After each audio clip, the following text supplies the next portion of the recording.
Cirer le bon, allume ton télo et me cirer le bon. Prépare le micro, mets-toi bien devant, cirer le bon. Sont tous à l'attente de cirer le bon.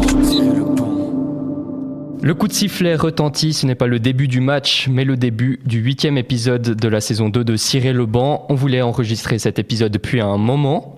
Nous sommes aujourd'hui avec Luca Cibelli, arbitre fribourgeois qui officie en Super League, la première division suisse de football. Salut Luca, merci d'être venu aujourd'hui à nos micros.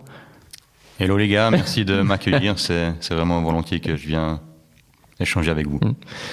Luca Cibelli ne sortira aucun carton aujourd'hui lors de l'épisode, il nous l'a promis, à condition que seuls les capitaines peuvent s'adresser à lui. J'ai donc le plaisir d'accueillir mon capitaine, Marius Cam. Salut Marius. Salut Romain, comment ça va ? Ça va bien et toi ? Mais ouais, ça va nickel, merci Lucas d'être avec nous ici dans les bureaux de la Liberté.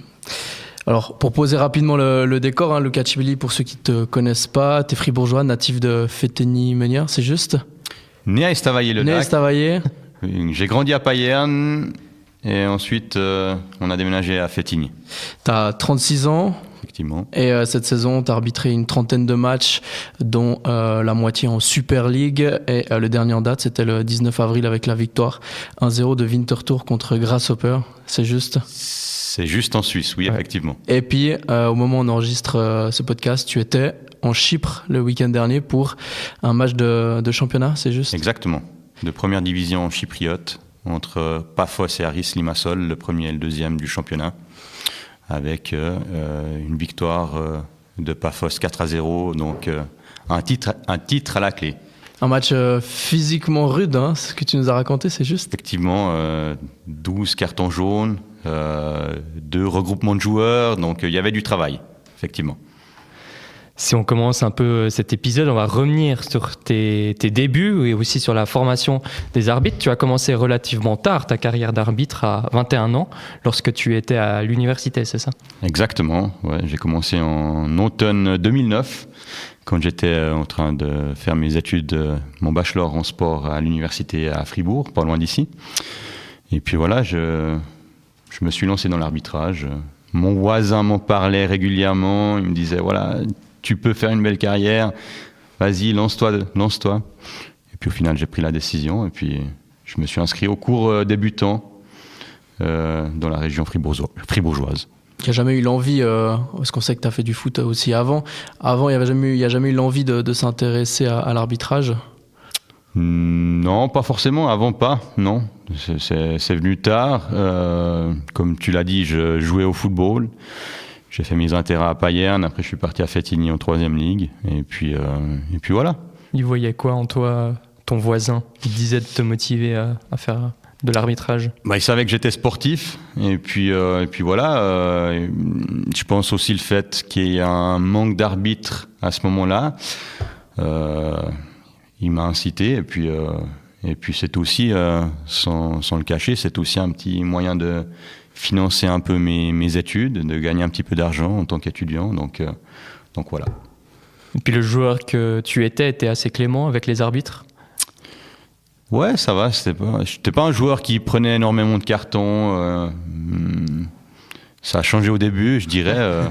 J'ai commencé un petit peu à la ramener, à essayer d'expliquer 2 ou 3 choses, mais je me suis vite calmé.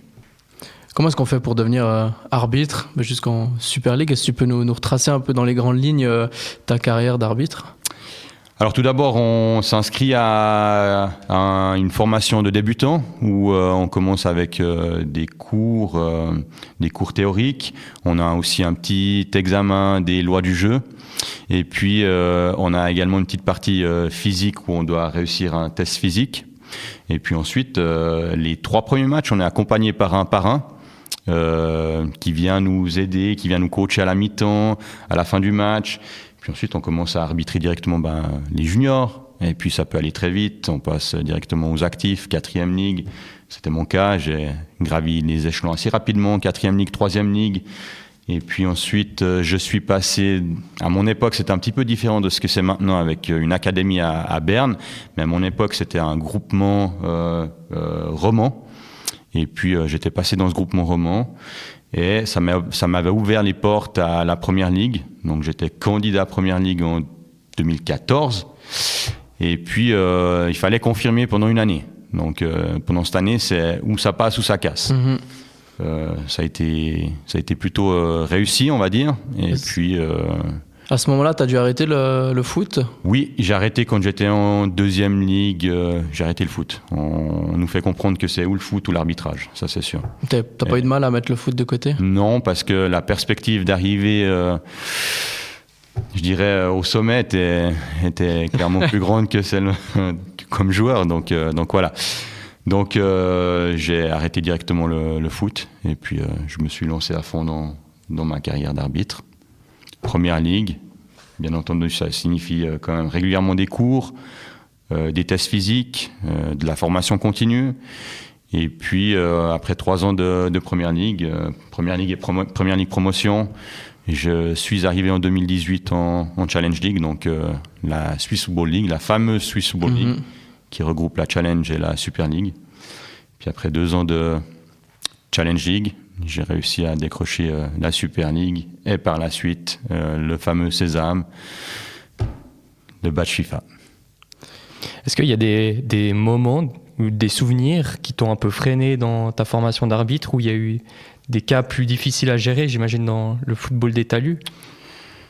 Il y a eu des moments compliqués, des moments avec des insultes sur le terrain qu'il a fallu gérer aussi en 4e ligue, en 3e ligue. Mais je dirais que dans l'ensemble, dans les ligues inférieures, ça s'est plutôt bien passé. Si je compare par rapport à ce que mes collègues, mes assistants avec qui j'étais en 2e ligue inter et 1re ligue me racontaient, parce qu'ils étaient assistants avec moi, mais ils évoluaient également en tant qu'arbitre en 3e, 4e ligue. J'ai plutôt eu de la chance, parce qu'un de mes assistants s'était fait baffer par un spectateur. Donc voilà, ça m'est jamais arrivé, juste quelques mois effectivement. Mais donc voilà, je m'estime un peu chanceux. Et... Parce que t'es assez jeune aussi, t'arbitres des adultes. Oui. Toi, t'es toi-même adulte, mais t'as quand même la vingtaine. Ouais. C'est pas forcément des situations faciles à gérer quand on rentre ensuite à la maison, etc. C'est pas évident. Après, j'avais quand même régulièrement ma famille qui m'accompagnait, certaines fois des amis. Donc, on pouvait directement débriefer. Et puis, c'est vrai que le soutien de la famille et des amis, ça aide à aller au-delà d'une situation un peu compliquée. Tu parlais avant de ce fameux Sésame, le badge FIFA que tu as depuis 2022. Exactement. Comment est-ce qu'on accède à ce rang et puis qu'est-ce qu'il nous apporte ? Qu'est-ce qui t'apporte en plus ce titre un peu ? Alors, tout d'abord, quand on est en Super League, c'est clair qu'on sait qu'il y a un certain nombre de badges à disposition, mais ces badges sont en général occupés. Il y a 7 arbitres FIFA en Suisse. Donc il y a 7 places, il n'y en a pas une de plus. À ce moment-là, il y avait 2 collègues de Super League qui allaient mettre un terme à leur carrière. Et puis, grâce aux prestations qui étaient plutôt bonnes à ce moment-là, ça m'a permis d'être un des candidats et de décrocher ce badge FIFA. Qu'est-ce que ça m'apporte ? Alors, ça m'ouvre les portes des matchs internationaux, effectivement, premièrement. Et puis aussi un statut de semi-professionnel en Suisse, donc un 50% par l'association suisse de football et un 50% dans mon job principal.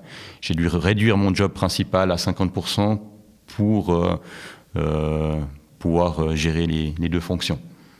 Ton 50% que tu as en tant qu'arbitrage, c'est pas un 50% classique comme tu as avec ton travail de prof de gym, parce que tu travailles les week-ends, les soirées. Comment est-ce que tu gères cette situation avec d'un côté ton boulot de prof et de l'autre côté ton boulot d'arbitre ? C'est pas toujours évident, on va dire, pour la famille.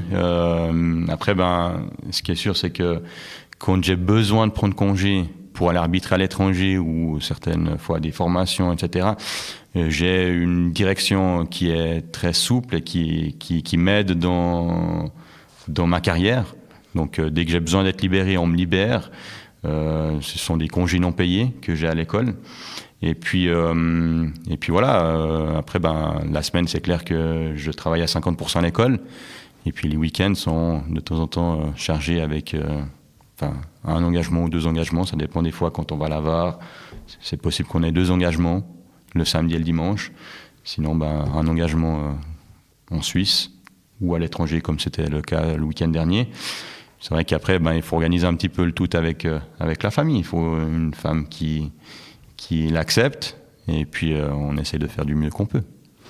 Tu disais que pour accéder vraiment à ce rang, il faut aligner les bonnes performances. Concrètement, ça veut dire quoi, faire une bonne performance? Est-ce que vous êtes évalué par d'autres arbitres ou des commissaires, ou comment ça se passe un peu? On appelle ça des coachs ou enseignement des inspecteurs. Chaque match de Super League, on est coaché, on est inspecté et on reçoit une note. Et puis ensuite, en fonction des performances, je vais aller un petit peu dans les détails. Je ne donne pas un carton jaune, ma note prend un 0,1 en moins. Je ne siffle pas un penalty où la VAR intervient, ma note est négative. Donc voilà. À la fin, on reçoit après chaque match une note, et puis il y a une sorte de classement qui est fait, et puis ça permet de voir les arbitres qui performent et ceux qui performent un petit peu moins. Tu reçois des notes, mais il me semble que toi aussi, tu te notes toi-même à la fin des matchs. Pourquoi ? Parce que je suis autocritique avec moi-même. C'est pas parce que je reçois une bonne note que je serai complètement satisfait. Il y a des fois où on sent, avec l'expérience, qu'on aurait pu gérer certaines situations d'une manière différente.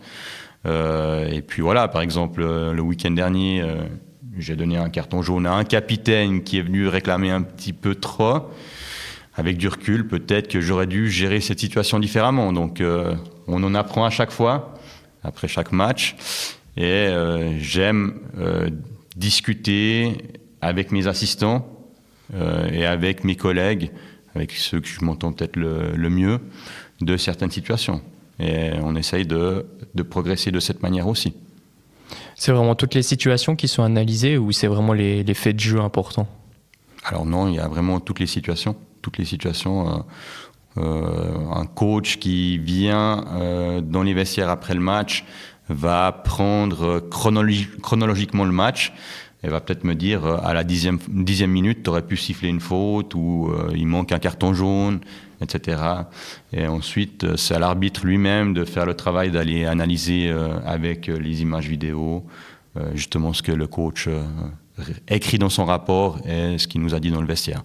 C'est un travail qui te plaît de réanalyser, revivre un peu tout ton match, ou bien toi, une fois que le match est passé, tu préfères un peu laisser ça derrière toi? Non, alors je dirais que j'apprécie faire ce travail d'analyse dans l'objectif de progresser. On est là pour apprendre. Chaque match nous rend, on va dire, meilleurs, plus forts. Et puis voilà, je pense que c'est quelque chose qui doit faire partie de notre processus d'apprentissage, d'aller chercher les images et d'analyser. Et puis voilà, certains peut-être, je dirais que la plupart le font. Et puis voilà. Tu as fait beaucoup de matchs en Super League maintenant. Est-ce qu'avec du recul, tu arriverais peut-être à décrire un peu ton profil, ton style d'arbitrage? Est-ce que tu l'as peaufiné? Est-ce qu'il y a vraiment un style d'arbitrage comme un style de jeu d'une équipe? Une identité assez forte ou pas forcément? Alors, il y a des styles effectivement d'arbitrage, on le connaît tous, l'arbitrage à l'anglaise, où on siffle très peu, on siffle les contacts rudes, c'est plutôt, je dirais, je m'identifie à ce style d'arbitrage. Et après, il y a d'autres styles où on a tendance à siffler avec une ligne plus basse, donc on siffle plus de duels, les petits duels, on a tendance à les siffler. Et je ne m'identifie pas tellement dans cette catégorie. Donc voilà, j'essaye vraiment de fluidifier le jeu, de siffler ce qui est clair et de sanctionner ce qui est vraiment ce qui doit être sanctionné. Mais est-ce que tu peux quand même adapter ton style d'arbitrage en fonction de la rencontre? Par exemple, un gros derby, là tu dis ok, je vais peut-être un peu plus siffler pour éviter que ça dégénère. C'est à double tranchant, on va dire, parce que de siffler avec une ligne basse un derby, ça va peut-être amener les joueurs à vouloir discuter. Alors que si on fluidifie le jeu, ils sont concentrés dans le jeu et ils auront tendance à vouloir jouer. Donc voilà, c'est clair qu'on s'adapte.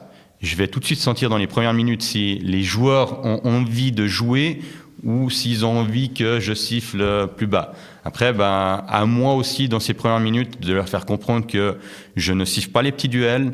Et puis, au bout d'un moment, certains comprendront qu'ils doivent continuer tant que je n'ai pas sifflé.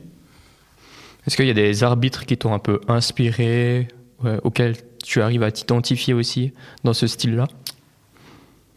On a tous, je pense que tout le monde connaît la légende,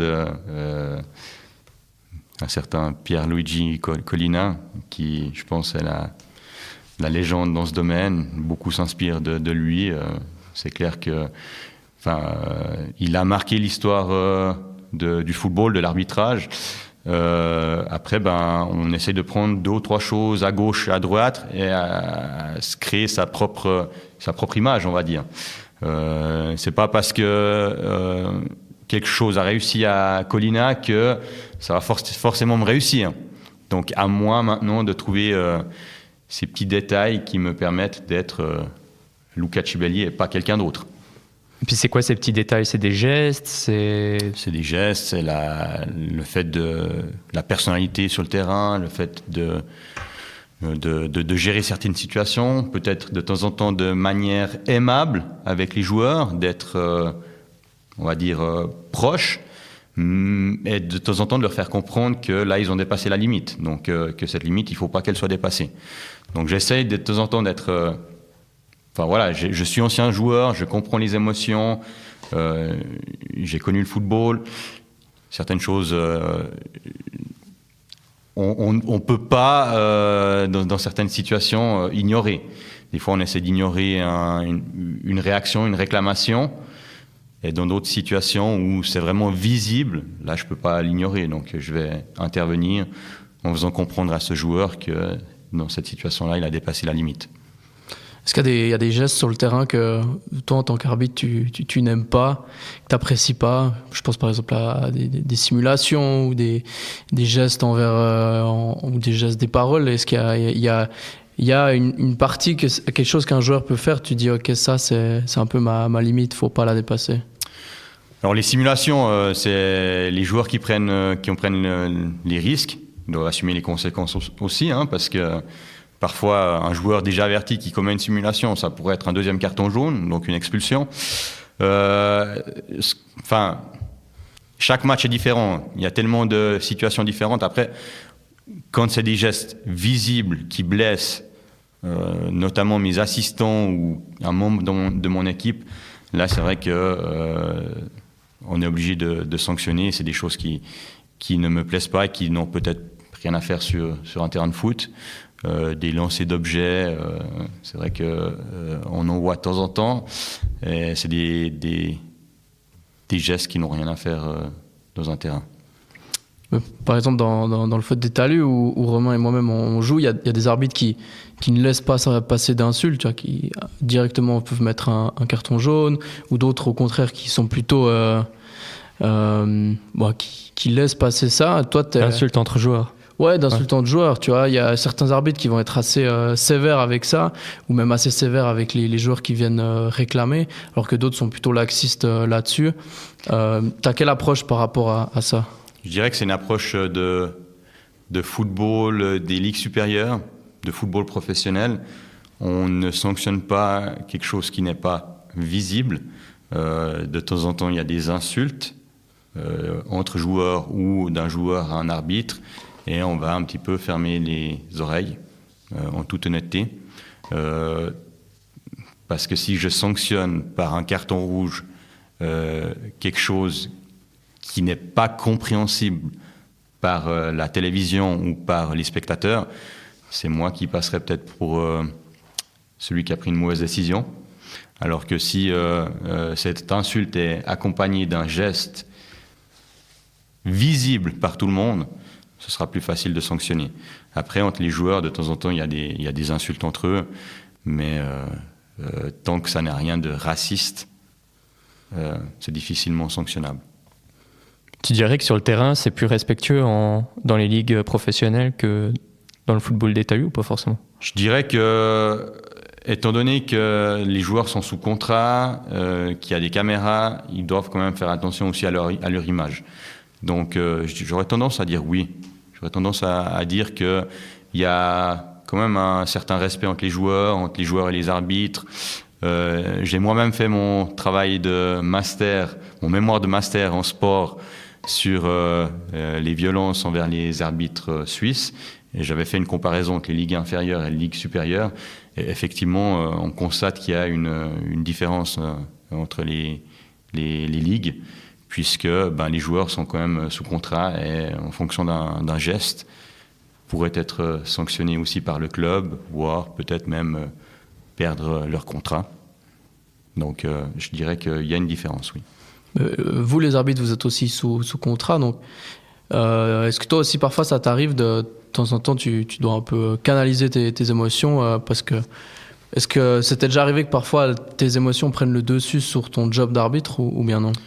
Alors je suis quelqu'un du sud, on va dire, donc je suis, je fais sortir mes émotions. Je suis un des arbitres qui a des émotions. J'ai tendance aussi à peut-être hausser la voix sur le terrain, mais je resterai tout le temps respectueux. Avoir des émotions, c'est une chose. Après, il faut aussi les maîtriser et garder son sang-froid. Jamais je me permettrai d'insulter un joueur. On n'a pas envie que ça nous arrive, donc on doit être des exemples. Après, il y a des émotions, ça c'est sûr. De temps en temps, si on doit pousser une gueulée, on poussera une gueulée sur le terrain. Si on revient à toi, tu as la chance maintenant d'arbitrer des matchs internationaux sous ton badge FIFA. Est-ce que tu peux un peu nous décrire ces expériences et puis un peu à plus long terme, est-ce que par exemple la Coupe du Monde, ça représente un objectif, un rêve pour toi? Alors, quand on obtient le badge FIFA, il y a différentes catégories. À l'UEFA, il y a la catégorie 2, qui est la catégorie la plus basse, il y a la catégorie 1 et il y a la catégorie élite. Catégorie élite, c'est pour les arbitres qui, justement, sifflent la Ligue des Champions, les grosses compétitions comme l'Euro, la Coupe du Monde, et même, ils ne sont pas tous sélectionnés. Catégorie élite, ça représente plus ou moins 30 arbitres. Catégorie 1, c'est une 50-60 d'arbitres, et catégorie 2, c'est environ 200 arbitres. J'appartiens à la catégorie 2, et puis ça signifie que j'arbitre des matchs de qualification pour la Ligue des Champions, les matchs en juillet, des matchs d'Europa League et de Conference League aussi, les qualifications. Mais au début, on arbitre souvent des moins de 21 ans, les équipes nationales, mais les moins de 21 ans, ou aussi la Youth League, la Ligue des champions des jeunes. Et puis, en fonction des performances qu'on effectue, on obtient des matchs, on va dire, d'une autre catégorie. Et ça nous ouvre peut-être les portes à des matchs de Conference League, Group Stage, donc les fameux matchs de septembre à janvier actuellement. Donc voilà, je suis arbitre international, mais ça signifie pas que je peux déjà arbitrer la Ligue des Champions ou l'Europa League ou l'Euro. Bien entendu, il faut gravir les échelons à ce niveau, au niveau européen, international. Mais les portes, elles se resserrent. C'est pas évident. Il y a un certain nombre de places limitées. Et puis voilà, je dirais que 99,9% de chances que je ne sois jamais à une Coupe du Monde ou à un Euro. Je reste les pieds sur terre. Par contre, c'est clair que si ça me permet déjà d'arbitrer de l'Europa League ou d'autres compétitions, ce sera déjà quelque chose. Et l'objectif, c'est vraiment d'aller le plus loin possible. On verra où ça me mène. Et pour l'instant, t'en es où en 2025 ? Pour l'instant, j'arbitre des matchs de qualification juillet, août, des matchs de Youth League. Peut-être que par la suite, il y aura des matchs de Group Stage cette année, je ne sais pas. Et puis... Et tout ça, c'est évalué, analysé, exactement. etc. Chaque match est évalué. Et puis après, il y a des belles expériences aussi avec des matchs amicaux où on reçoit des invitations. J'ai fait dernièrement Luxembourg-Suède. Une jolie affiche avec quand même des belles stars sur le terrain. Donc voilà, on a plein d'expériences comme ça où on garde de très bons souvenirs. Comment ça se passe une journée type de match en Suisse pour toi? Est-ce que tu as un rituel avant les matchs ou raconte-nous? Alors, en général, j'aime bien manger mes pâtes. Si je prends le train, je mange mes pâtes dans le train que j'ai préparé juste avant de partir. On doit être 2 heures avant au stade. Donc, on s'organise en ayant de la marge. Il faut qu'on arrive suffisamment tôt au stade. Mais par exemple, si le match est à 20h30, ça signifie que je dois être à 18h30 au stade. Je vais voyager peut-être en fonction de l'endroit pendant l'après-midi. Mais ça signifie que j'ai la matinée libre et j'essaie de passer du temps avec mes enfants, avec ma famille, d'aller promener le chien. Ensuite, je me prépare gentiment. Bien entendu, mes affaires sont prêtes. Je prépare mon match. J'analyse les équipes. J'ai tout le temps une préparation de match. Je dois connaître le contexte du match. Et puis une fois qu'on arrive au stade, justement, je vais faire ma théorie de match à mes assistants. Je vais leur dire ce que j'attends de leur part. Et puis ensuite, 1h30 avant le coup d'envoi, on doit contrôler que tout fonctionne bien entre Volketsville, qui est l'endroit où se trouve la VAR, et le stade, donc que la liaison sonore fonctionne. Et puis ensuite, on se prépare, on se met dans sa bulle, on a nos rituels, chacun a ses rituels. Certains font du stretching, certains font du black roll, c'est rouleau de massage. On a également ces pistolets de massage. On n'a pas de physio en Suisse avant les matchs, on n'a pas de masseur. Donc on se prépare gentiment dans les vestiaires. Et puis ensuite, on va s'échauffer. Et puis après, on entre sur le terrain. Et j'ai oublié de dire une petite chose, c'est que j'accueille tout le temps les membres de mon équipe avec une branche de chocolat.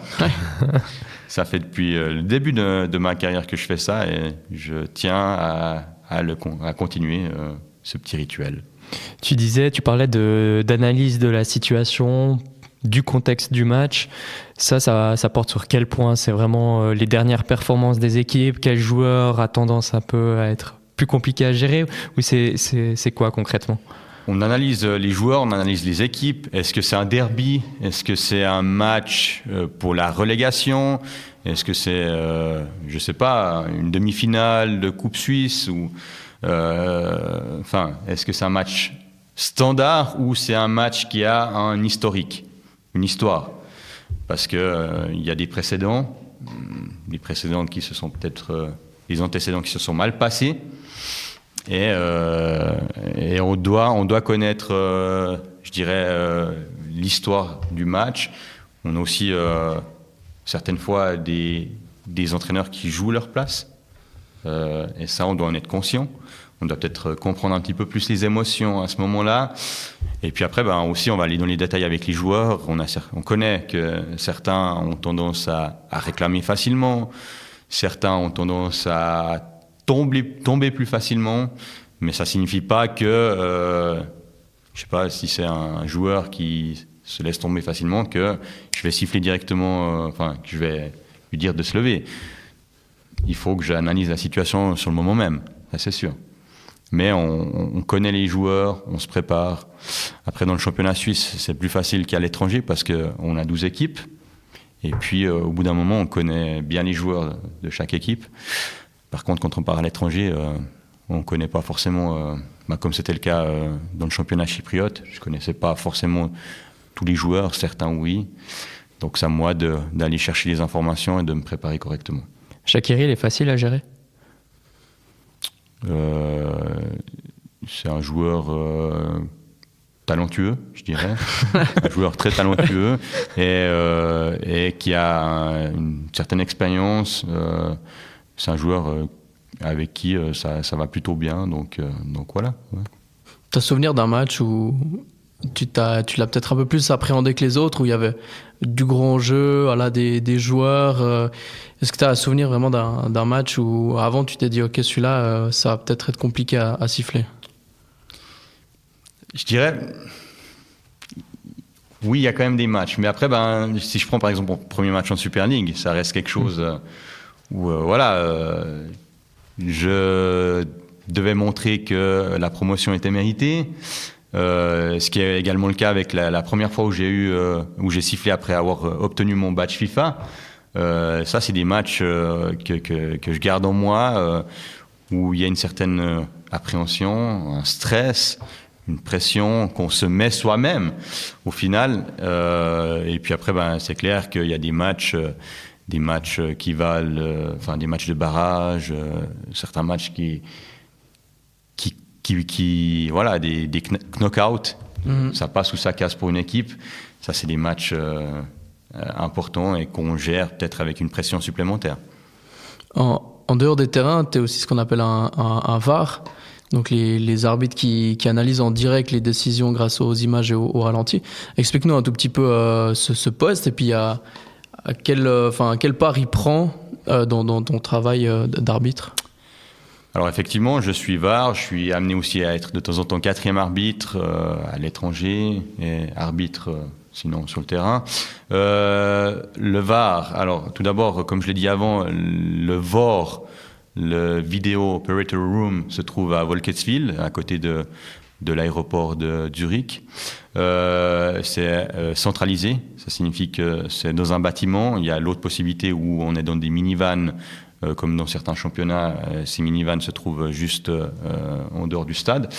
Quand on est dans la fameuse pièce, dans le fameux VOR, on a à notre gauche, en tant que VAR, donc je suis VAR, donc à ma gauche, j'ai un assistant VAR qui est là pour gérer le match quand, par exemple, je suis en train de checker une situation, je check s'il y a, par exemple, un penalty, le match continue de se dérouler et c'est à mon assistant VAR de checker justement le déroulement du match à ce moment-là et qui me communiquera par la suite s'il s'est passé quelque chose pendant que je contrôlais cette situation.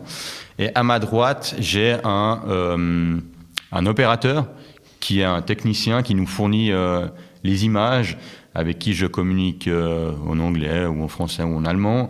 Et par exemple, je vais lui demander de me montrer le point de contact. Si par exemple, je suis en train de checker peut-être un carton rouge, une situation où on pourrait donner un carton rouge, et je vais lui demander de me donner les meilleures images, la meilleure caméra, celle où je vois où se trouve le point de contact. Est-ce que c'est sur la cheville? Est-ce que c'est au-dessus de la cheville?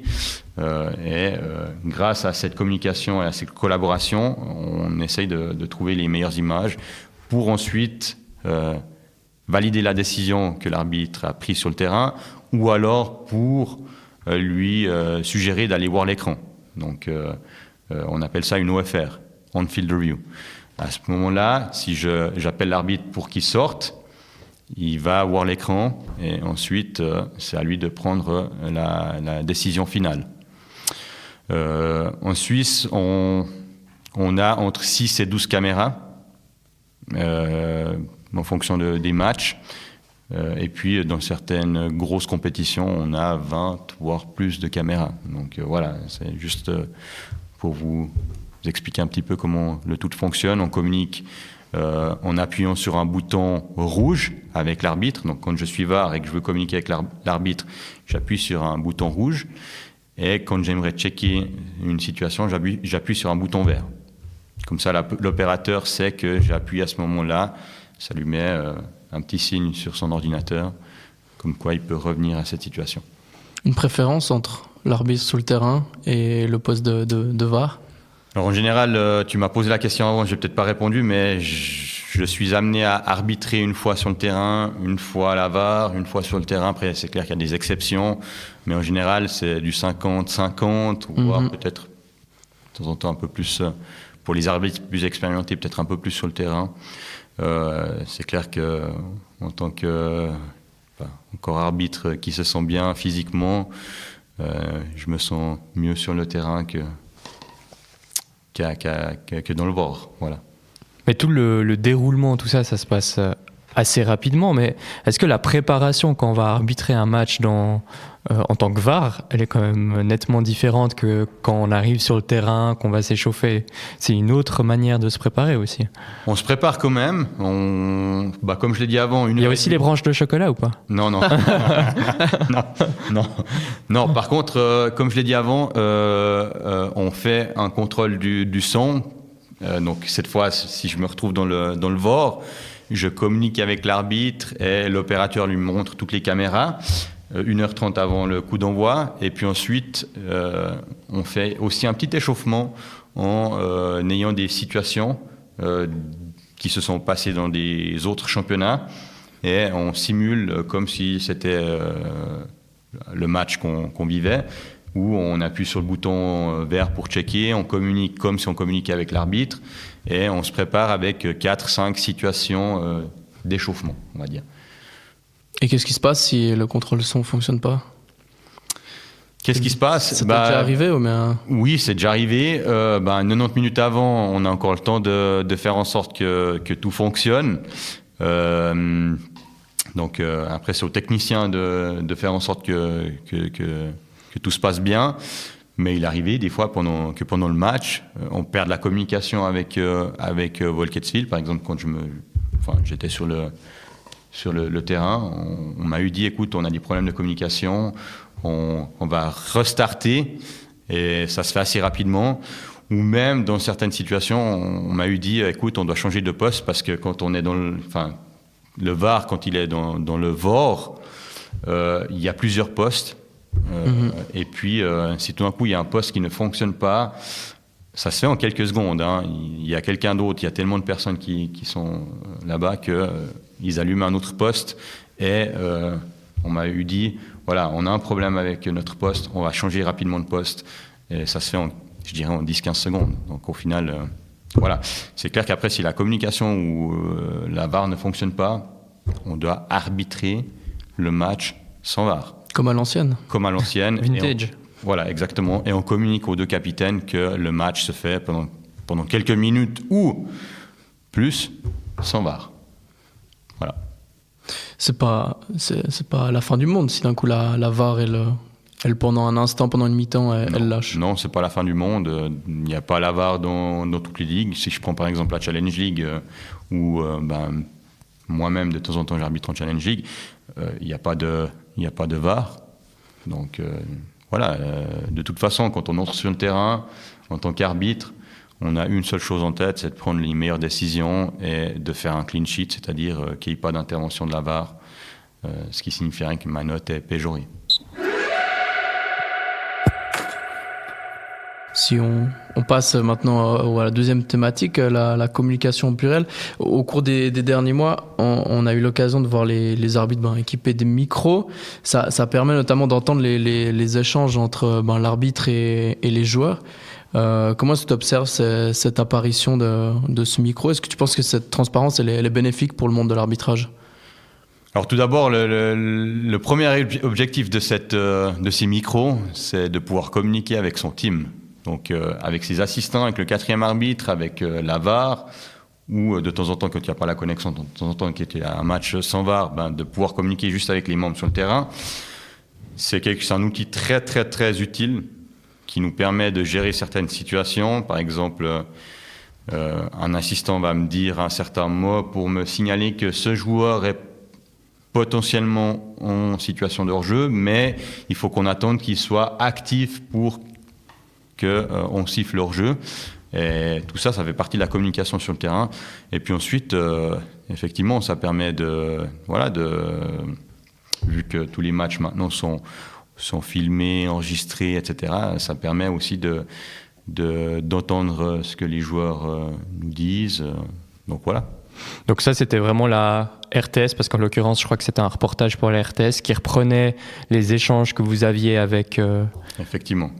C'était pour voir comment un arbitre communique sur le terrain avec son team et avec les joueurs. Ça s'est fait plusieurs fois. En Suisse, j'ai eu cette possibilité, cette opportunité de faire ça avec la RTS. En France, ça s'est déjà fait à plusieurs reprises, en Allemagne aussi. C'est un moyen d'ouvrir un petit peu la communication aux gens, de voir comment on communique, qu'est-ce qui se dit sur un terrain, comment est-ce qu'on fait comprendre nos décisions. Et je pense que c'est quelque chose qui est bénéfique, oui. Il n'y a pas si longtemps que ça, c'était en 2024 lors de l'Euro. L'UEFA a introduit le Captain Only, qui maintenant est également pour l'association suisse de football. Toi, de ton point de vue d'arbitre... Peut-être préciser ce que c'est aussi.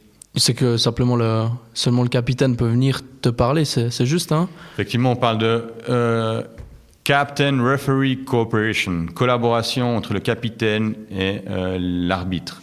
Donc ça signifie que l'arbitre est là pour expliquer ses décisions au capitaine, mais que le capitaine doit quand même gérer ses coéquipiers. Parce que si un joueur qui n'est pas le capitaine vient réclamer, qui parcourt 20 mètres pour venir réclamer, c'est clair qu'on doit le sanctionner maintenant d'un carton jaune.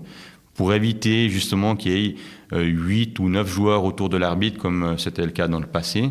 Et je trouve que c'est quand même quelque chose de très positif, parce que ça met en valeur le capitaine, c'est à lui de gérer ses coéquipiers, et ça permet aussi d'expliquer nos décisions de manière plus calme que si on est entouré de 9 personnes où on a de la peine à gérer 9 joueurs. Donc là, on peut justement discuter calmement, expliquer nos décisions. Après, c'est pas parce qu'un joueur vient me parler, un joueur qui n'est pas le capitaine vient me parler qu'il aura un jaune. Non. De temps en temps, on parle aussi avec les autres joueurs. On peut très bien leur expliquer une décision, mais c'est clair qu'ils n'ont pas l'autorisation de le faire de manière non respectueuse. Et je dirais que c'est un très très bon point qui permet aussi un petit peu de redorer un peu l'image du football, où on voyait ces regroupements de joueurs autour de l'arbitre. C'était pas quelque chose, je dirais, très positif à voir. Mais pourquoi c'est arrivé tard quand même, mine de rien? Il a fallu qu'il y ait quelques situations peut-être qui ont fait que les personnes qui décident de ces directives prennent enfin la décision. Mais je pense que c'est quelque chose de très bénéfique. Et je dirais que même les joueurs en sont contents. Et c'est plutôt pas que positif pour les arbitres, mais c'est aussi positif pour les joueurs. Et peut-être même que ça fluidifie encore plus le jeu. Moins de temps de perte de jeu. Enfin. Du coup, tu as l'impression que ça s'est bien imprégné auprès des joueurs? Oui. C'est quelque chose qui fonctionne bien? Ça fonctionne bien. On le voit aussi dans les grosses compétitions. Ça fonctionne bien. Après, nous, en Suisse, on fait très attention à cette directive. On est assez à cheval. Donc voilà, ça fonctionne bien. Et au début de chaque match, il y a un petit rappel qui est fait au capitaine. Et ça permet aussi de créer une certaine collaboration entre le capitaine et l'arbitre. Si on parle un peu de la VAR, elle a forcément modifié un peu l'aspect d'arbitrage. Après quelques années de recul, comment tu juges un peu cet apport technologique, sachant que tu arbitres avec la VAR en Super League, mais tu as aussi connu l'arbitrage sans la VAR, tout simplement? Pour nous, les arbitres, c'est un outil très très important, c'est un outil très efficace. Il y a eu tellement de situations dans le passé qui ont fait scandale. Par exemple, le but qui avait passé le ballon qui avait passé la ligne de but pendant la Coupe du Monde en Afrique. Allemagne-Angleterre. Exactement. Il y a eu des situations, par exemple... Là, il y a eu cette finale, là, Real Madrid-Juventus, où... Ouais... Je l'ai pas.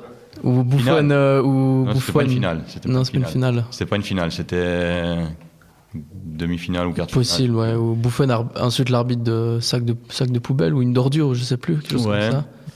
Je pense plutôt à des situations bien plus flagrantes, la main de Maradona, par exemple, la main de Thierry Henry. Enfin, ces situations-là qui, avec la vidéo, auraient pu rendre le football plus juste.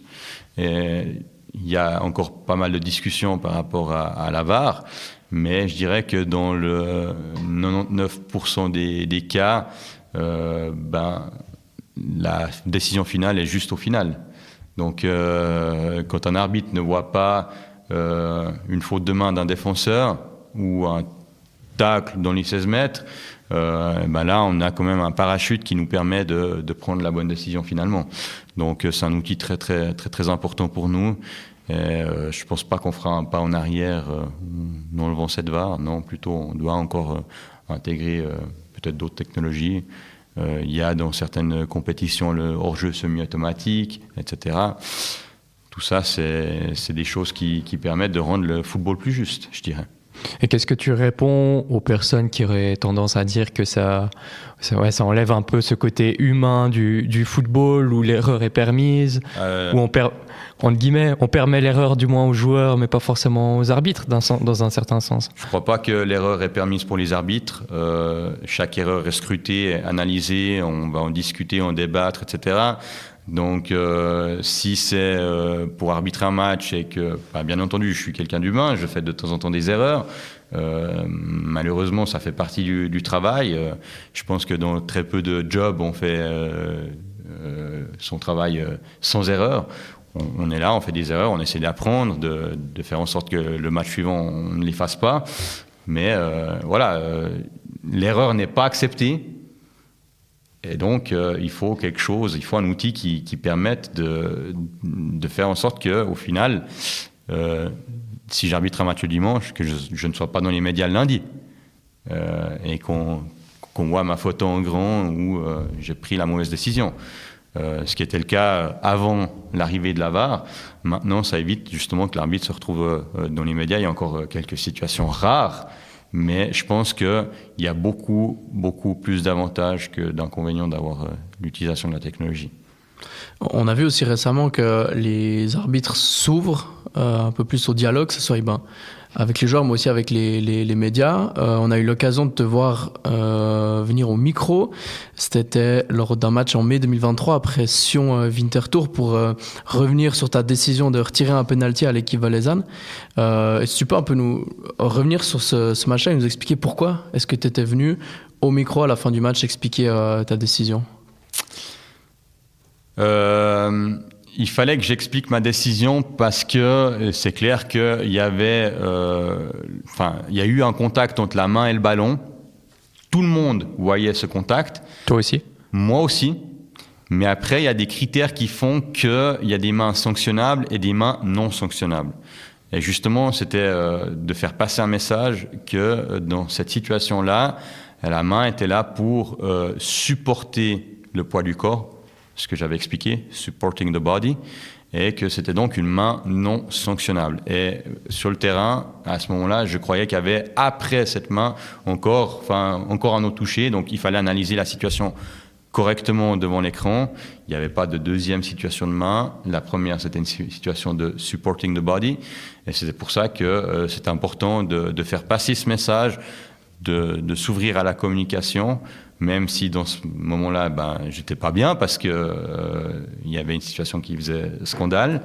Mais après, pour nous, les experts du foot, qui connaissons quand même les lois du jeu, cette décision elle a été vite validée par nos chefs, donc de considérer cette situation comme supporting the body et comme situation non sanctionnable, non punissable d'un penalty. Après, ça fait encore débat dans les médias les jours suivants, mais pour nous, la situation a vite été réglée. Est-ce que de manière générale, tu n'as pas l'impression qu'il y a une méconnaissance au niveau des règles? Il y a beaucoup de gens qui s'expriment, pas souvent des experts au niveau de l'arbitrage, et finalement, on se retrouve avec des avis qui sont basés sur plus du feeling ou des analyses de ce qu'on voit, plus que la loi finalement, ou que une expertise d'arbitre. Effectivement, il y a peut-être de temps en temps des incompréhensions parce que certaines personnes ne connaissent pas forcément les lois du jeu, alors que nous, on est là pour appliquer ces lois du jeu. Il n'y a pas que les supporters, des fois il y a même des situations sur le terrain où on se rend compte qu'il y a peut-être certains joueurs qui ne connaissent pas forcément certaines règles précises. Après, on parle de certains cas assez compliqués, mais nous, on est censé connaître le règlement, on s'entraîne, on a des questions, on croit que, on a des questions dans le sens, chaque 6 mois, on a un test théorique, et dans ces tests théoriques, on a des questions qui sont parfois très pointu. Très pointu, et même des fois on se dit ça arrivera jamais, mais au final ça arrive. Ça arrive. Et si on n'est pas prêt, on commet une erreur. À peu près c'est une faute technique. Donc voilà, on doit connaître notre règlement correctement, et puis on doit appliquer. Et C'est clair que des fois, il y a des malentendus parce qu'il y a beaucoup de personnes qui parlent avec un feeling, mais qui ne connaissent pas forcément les lois du jeu. Est-ce que tu penses que parfois l'arbitre c'est un peu la victime facile parce que c'est assez cruel, il y a plein de ralentis où on peut revoir toutes les actions des joueurs mais également les actions des arbitres et comme Romain le disait avant, sur plein de plateaux télé ils reviennent sur les décisions d'arbitre, c'est des consultants mais c'est peut-être pas forcément des gens qui connaissent le règlement par cœur. Est-ce que tu penses que des fois on a tendance à jeter la pierre trop facilement sur les arbitres ? Peut-être un peu trop, ouais, effectivement. Juste pour dire, des fois, même avec 4-5 ralentis, c'est difficile de prendre une décision. Donc, imaginez de prendre une décision live, d'accord, sans avoir de ralenti ou quoi que ce soit. Certains consultants, certains experts, etc., après avoir vu, je répète, 4-5 ralentis, ont encore de la peine à dire si c'est une situation qui mérite plus un rouge ou un jaune. Alors que nous, on n'a pas ces ralentis à disposition. Donc voilà, puis après, c'est facile de critiquer la performance, une décision d'un arbitre. Ça arrive trop souvent encore. Alors que, voilà, on est des êtres humains, on fait des erreurs. On est là pour faire du mieux qu'on peut. Le football va de plus en plus vite. Les joueurs sont de plus en plus performants, ils s'entraînent comme des machines. Nous aussi, on doit s'entraîner comme des machines. On doit les suivre. Des fois, on doit prendre des décisions alors qu'on est dans la zone rouge au niveau fréquence cardiaque. On est à 170, 180 de pulse et on doit prendre la bonne décision sans avoir la possibilité de revoir la situation. Donc voilà, pas toujours évident et justement, peut-être que les gens ne comprennent pas que c'est pas un job si facile que ça. Si c'était un job facile, on n'aurait peut-être pas un manque d'arbitres et puis on en aurait plus aussi, ouais, effectivement. De temps en temps, j'aimerais presque dire à ces personnes, venez tester avant de critiquer. Jusqu'à quel point l'arbitre professionnel, ce qu'on voit à la télévision, ça influence le faute des talus ? Ouais, ces situations un peu compliquées entre les arbitres, les joueurs, etc. Ça, je pense, une grande influence, parce que ce qu'on voit à la télé est souvent reproduit sur les terrains, dans le football des talus, notamment chez les jeunes aussi. Les jeunes qui voient une certaine star se comporter d'une manière auront tendance à faire la même chose sur le terrain, et pas forcément que sur le terrain. Je le vois aussi dans mon autre job en tant qu'enseignant en éducation physique. Certains comportements, on les retrouve aussi à l'école. Donc effectivement, le football professionnel a une grande influence sur le football des talus et aussi en dehors des terrains de foot. Et selon toi, comment on distribue la responsabilité de ça ? Est-ce que les médias doivent moins en faire, moins mettre l'emphase sur ce genre de décisions arbitrales, pas forcément les décortiquer comme ils le font de temps en temps, ou est-ce que c'est aussi les clubs qui doivent responsabiliser les joueurs, montrer l'exemple, etc. Comment tu vois un peu cette situation-là ? Je dirais que c'est un job qui doit être fait par plusieurs acteurs. Oui, effectivement, les clubs, ça peut être une possibilité. Les médias aussi, peut-être à la place de souligner tout le temps les erreurs négatives, peut-être de temps en temps, voire même parler plus de positif, de dire, voilà, l'arbitre a quand même pris une bonne décision, c'est une décision compliquée, mais bravo à lui. Et peut-être de parler un petit peu moins de tout ce qui est raté. Mais c'est un job qui doit être fait aussi je dirais même par nous, par les arbitres, par les clubs, par tous les acteurs du football au final, par tous. Si on aborde rapidement la situation qui s'est passée récemment en Espagne, on en parlait avant, avec notamment Rudiger et son fameux coup de sang, ce qui fait... À quel point est-ce que ça décrédibilise l'image du football, mais à quel point ça a un impact aussi, par exemple, sur l'arbitrage ? Je dirais il y a plusieurs situations qui font que l'image du football est ternie. Au final, on oublie que c'est un sport, on oublie les valeurs que ce sport véhicule. Et honnêtement, ça donne une image négative du sport. J'ai certains collègues qui viennent vers moi qui me disent mais c'est quelque chose qu'on ne verra jamais au rugby. Et je pense qu'ils ont raison. Il faut qu'il y ait un respect supplémentaire entre les différents acteurs. Et il ne faut pas oublier qu'on est tous des êtres humains, on a tous des moments où tout va bien, des moments où c'est plus compliqué, effectivement. Mais ce genre de geste, c'est pas quelque chose qui sera utile dans le football. On l'entend, rugby, on compare souvent le football et le rugby. C'est vrai que tout d'un coup, s'il y a des gestes de ce style dans le rugby, c'est l'équipe qui est sanctionnée. Et peut-être qu'il faudrait qu'on se pose la question, est-ce qu'on ne ferait pas mieux d'arriver à des décisions de ce style dans le football? Si on a des gestes de ce style, sanctionner l'équipe, comme ce sera le cas dès la saison prochaine, avec le countdown effectué par l'arbitre pour le gardien, quand le gardien a le ballon dans les mains. Si le gardien prend trop de temps pour dégager son ballon, ce sera un corner. Pourquoi pas faire ce genre de choses aussi quand certains se permettent de réclamer?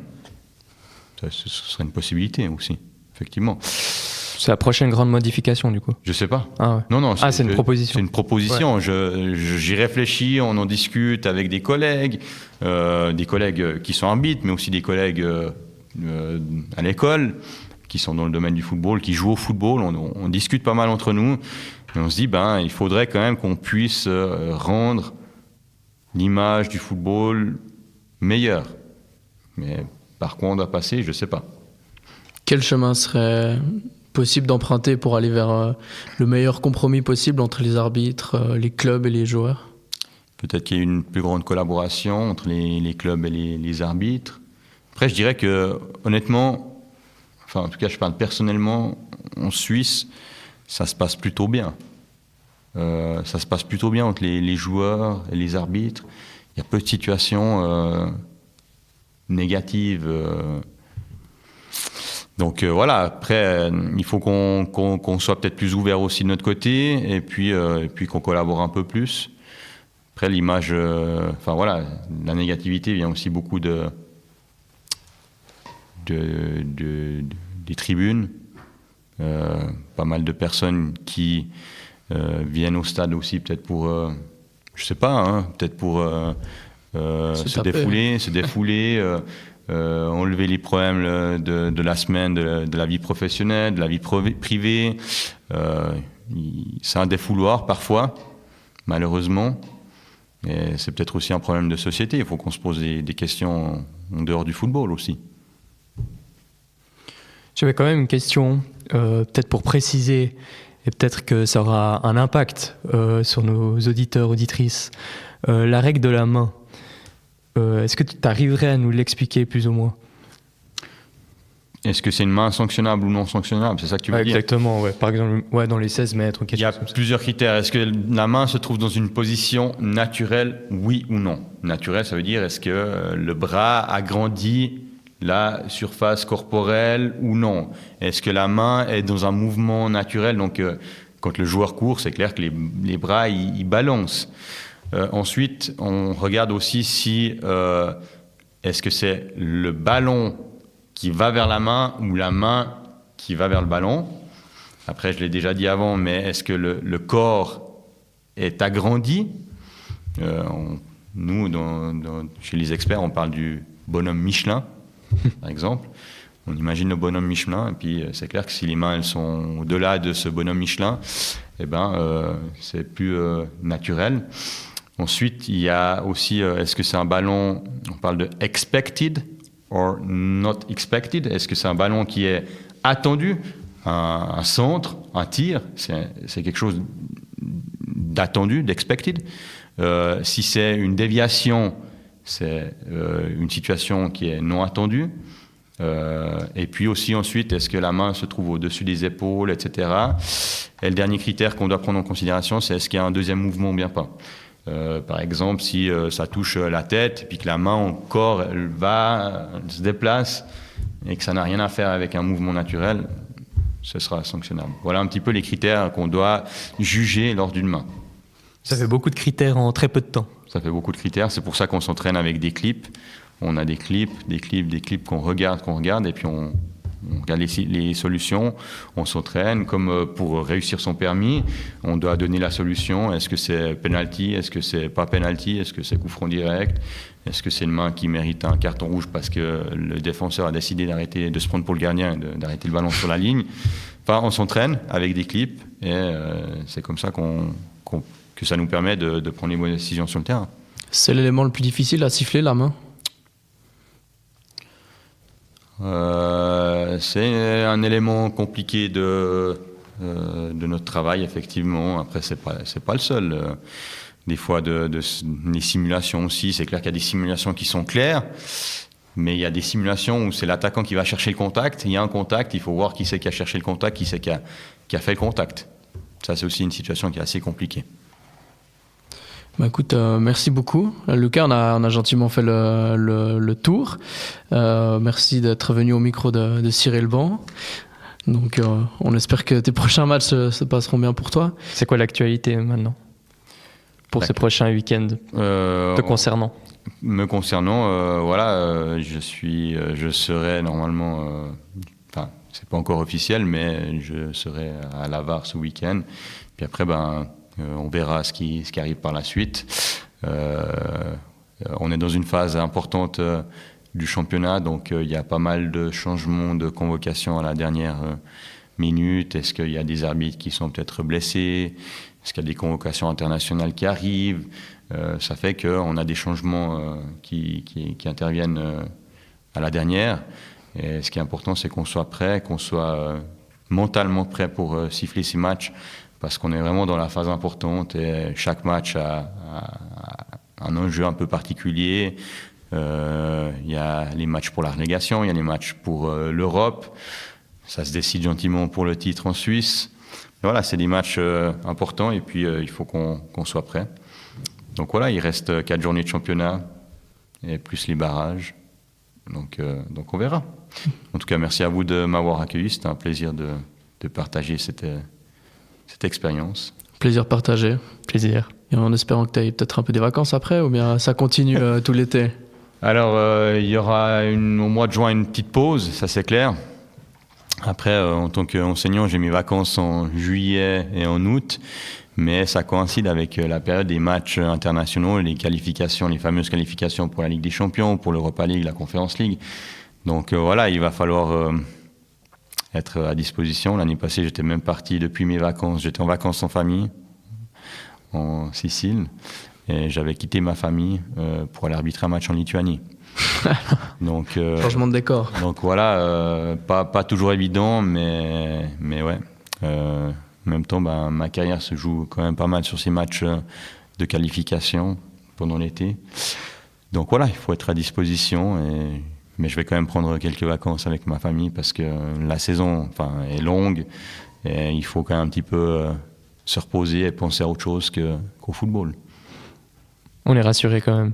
Merci en tout cas d'être passé au micro. Merci beaucoup. À une prochaine. À une prochaine.